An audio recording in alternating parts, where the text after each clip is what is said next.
कटकर आठगड़ निकट में बाबा धबलेश्वर पाखरे आमे पहुँचीगले। जेतेबेले कला बलद को धड़ा करथिले महाप्रभु शंकर सेबेठु एठारे बाबा धबलेश्वर नाम रे पूजा पहुँचती बाबा शंकर।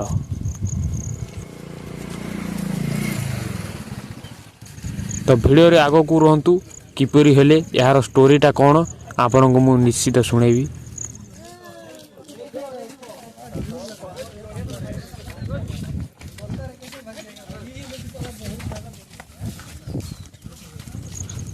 ये देखिपे बहुत मांकड़ अच्छा।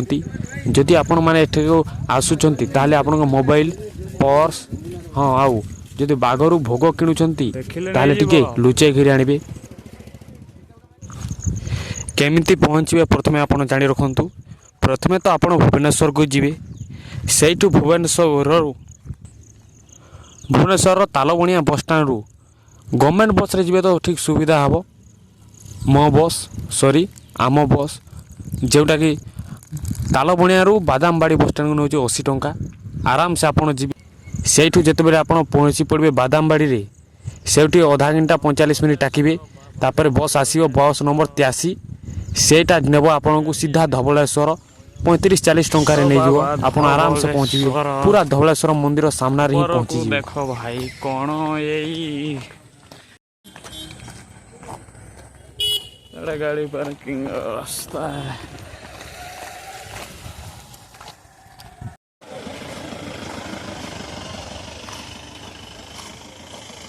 आउट के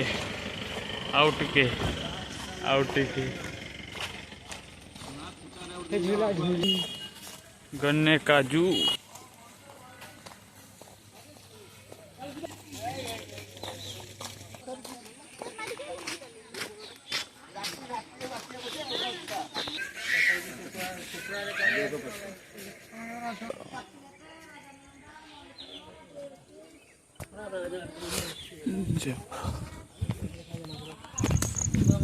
एबे आमे पहुँची गले बाबा धबलेश्वर पाखरे। केंता लागुजे धबलेश्वर के आसिर केंता लागुजे कहो है भल लागुजे भाई बहुत भल लागुजे एक नंबर लागुजे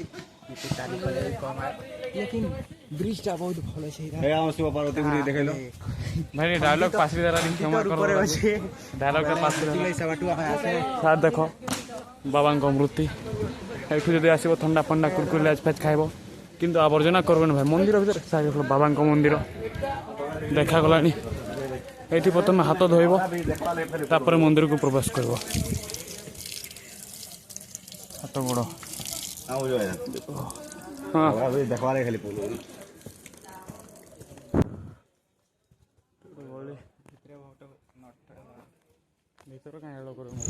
जेतेबेले कला बलद को धड़ा करथिले महाप्रभु शंकर सेबेठु एठारे बाबा धबलेश्वर नाम रे पूजा पहुँचती।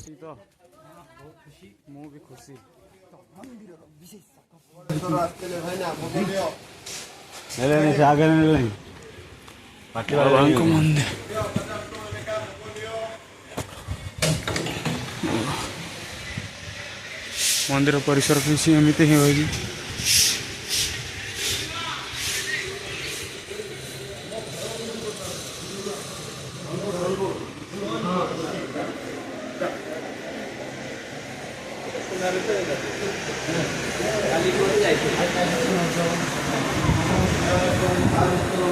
जय श्री सीधे से बोल रहे हैं भगवान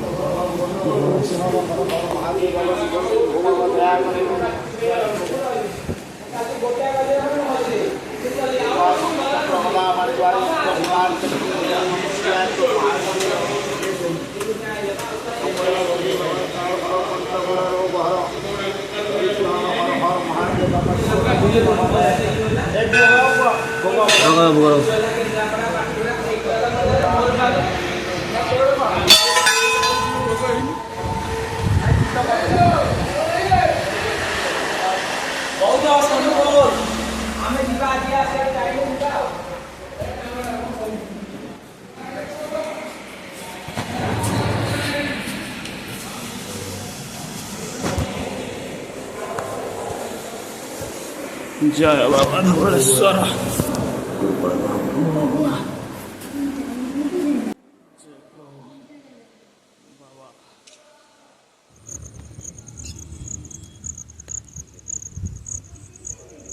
ଏଇ ହେଲେ ଭଗବାନ ଧବଳେଶ୍ୱର ମନ୍ଦିର ଭିତର କିଛି ଏପରି ଅଛି ଦେଖିଦିଅନ୍ତୁ।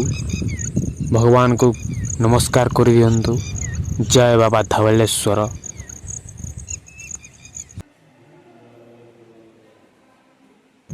କମେଣ୍ଟ ବକ୍ସରେ ଜୟ ବାବା ଧବଳେଶ୍ୱରକୁ ଲେଖିବା ପାଇଁ ଭୁଲିବେ ନାହିଁ। ଲେଖିଦିଅନ୍ତୁ। ଆପଣଙ୍କ ସବୁ ମନସ୍କାମନା ପୂର୍ଣ୍ଣ ହୋଇଯିବ। ଥରେ ଗୋଟେ ଚୋର ଗୋଟେ ବାଛୁରୀକୁ ଗାଁରୁ ଚୋରେଇ ନେଇ ଯାଉଥିଲା। ଯାଉ ଯାଉ ସେ ଏକ ଜଙ୍ଗଲରେ ପଶିଗଲା। ସେ ହତାଶ ହୋଇ ଏକ ମନ୍ଦିର ପାଖରେ ବସି ପଡ଼ିଲା। ଠିକ୍ ସେହି ସମୟରେ ତାକୁ ଦେଖାଦେଲେ ଜଣେ ସାଧୁ। ସାଧୁ ଜଣକ ପଚାରିଲେ, ଆରେ ଏଠି ତୁମେ କ'ଣ ପାଇଁ ବସିଛ? ଆଉ ଏତେ ଧଇଁ ସଇଁ କ'ଣ ପାଇଁ ହେଉଛ? ସେଇଠୁ ସେ ଚୋର କହିଲା ସାଧୁଙ୍କୁ, ସାଧୁ ମହାଶୟ, ମୁଁ ଏ ବାଛୁରୀଟିକୁ ଚୋରି ଆଣିଛି ଆଉ ଗ୍ରାମବାସୀ ମୋ ପଛରେ ଅଛନ୍ତି।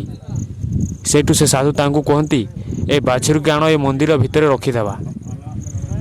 ତାପରେ ସେ ଚୋରଟା ଠିକ୍ ସେପରି କଲା। ବାଛୁରୀଟିକୁ ନେଇକି ମନ୍ଦିର ଭିତରେ ପ୍ରବେଶ କରି ତାକୁ ରଖିଦେଲା। ମନ୍ଦିରର କବାଟଟା ଖୋଲିଦେଲେ ଜଣାପଡ଼ିବ କି ସତଟା କ'ଣ।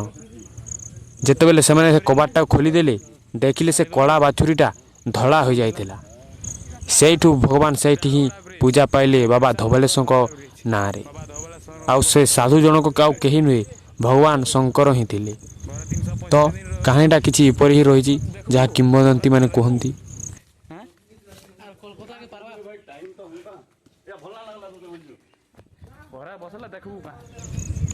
ଏଇ ଆଗରେ ଅଛି ଝୋଲା ବ୍ରିଜ୍, ଯାହାକି ଓଡ଼ିଶାର ପ୍ରଥମ ଝୋଲା ବ୍ରିଜ୍ ବୋଇଲେ କହିଲେ ଭୁଲ ହେବନି। ଦେଖିପାରୁଥିବେ ବହୁତ ଲୋକ ଆସିଛନ୍ତି ବୁଲିବା ପାଇଁ। 264ଟି କେବୁଲ ସାହାଯ୍ୟରେ ଏହି ଝୋଲା ବ୍ରିଜ୍ଟି ଝୁଲୁଛି। ଯେତେବେଳେ ପବନର ଗତି ଅଧିକ ହୁଏ ତାହେଲେ ଏ ବ୍ରିଜ୍ଟି ହଲିବାକୁ ଲାଗେ। ଆଗରୁ ତ ଲୋକମାନେ ଡଙ୍ଗା ସାହାଯ୍ୟରେ ଆସୁଥିଲେ ବାବା ଧବଳେଶ୍ୱରଙ୍କ ଦର୍ଶନ କରିବା ପାଇଁ। ତାପରେ ଝୋଲା ବ୍ରିଜ୍ଟି ତିଆରି ହେଲା।